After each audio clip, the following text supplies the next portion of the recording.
So tell me about your travel problems. I heard you couldn't get until 3 a.m. Yeah, I landed at 2:30. My husband didn't get back till 3 a.m. because he went to track down my bags.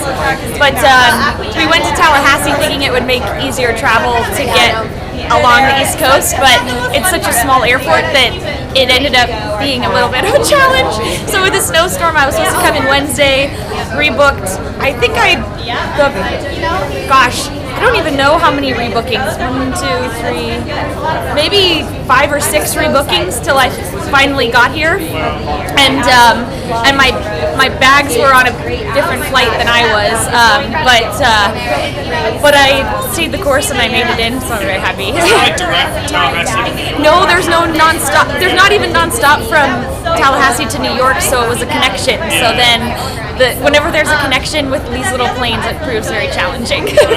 Yeah. Did you have to connect there? I went through Orlando. I have teammates that went through Charlotte and teammates that are going through Atlanta. So it's a lot of moving pieces. And did you get to sleep last night?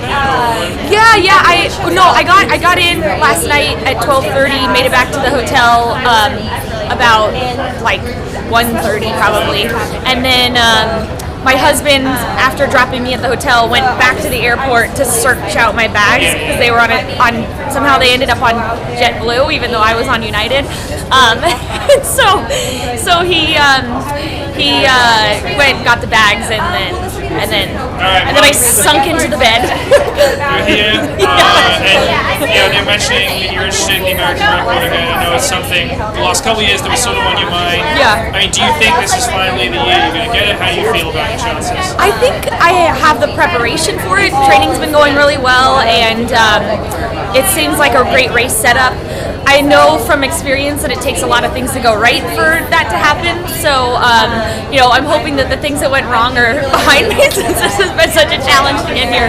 But, just trying to take advantage of the opportunity and put myself in a position for a successful race. And, I feel like I have my training suggests that I'm capable of it. And now it's just a matter of, going out there and seeing what I can do. Yeah, I know when we spoke 2 weeks ago after you raced in Boston, you said maybe a little sluggish or rusty. Do you feel like the last 2 weeks you've gotten better on that front? Yeah, it was helpful. That the training at altitude was great, but it was heavy, heavy training, a lot of strength work. I was pleased with Boston in that, even though we started out the first K in around 3 minutes, the last 2K were 8:30 pace, and I was running with 2 very accomplished women and who'd already raced that season. So it was a good sign of that strength and fitness that I had. And then over the last 2 weeks, I've been able to do some more sharpening work, come out of the altitude, and rest up. So yeah, I'm excited. I feel ready to go. I have good energy, and my legs have some good spring. So was Sifan on this trip with you as well? She was down in Tallahassee.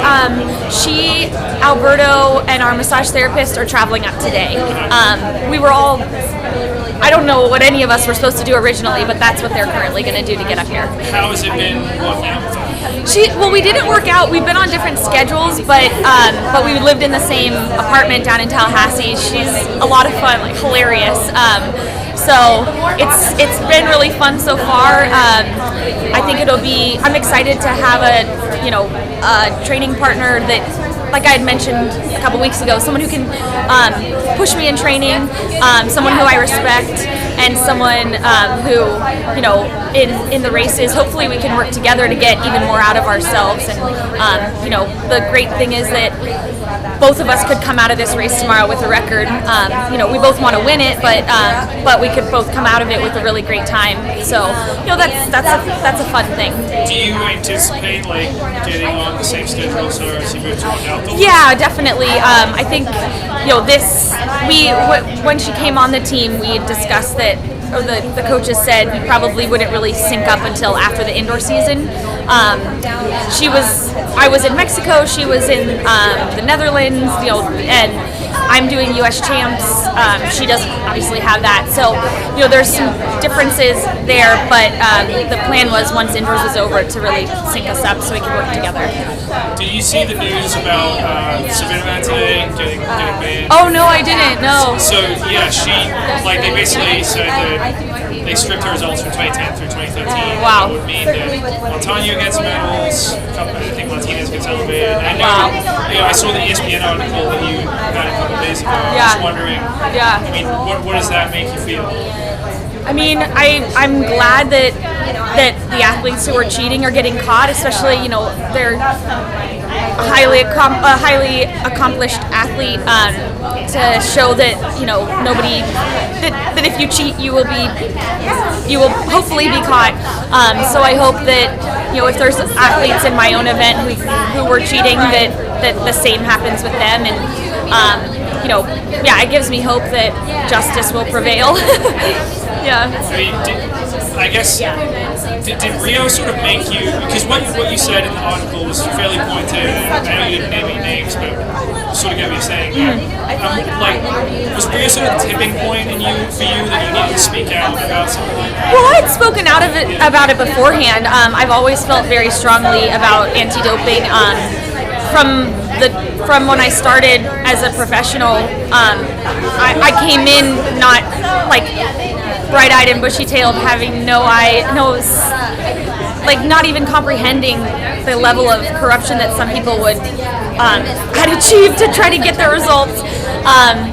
But from the beginning, I always said I'd rather quit the sport than cheat.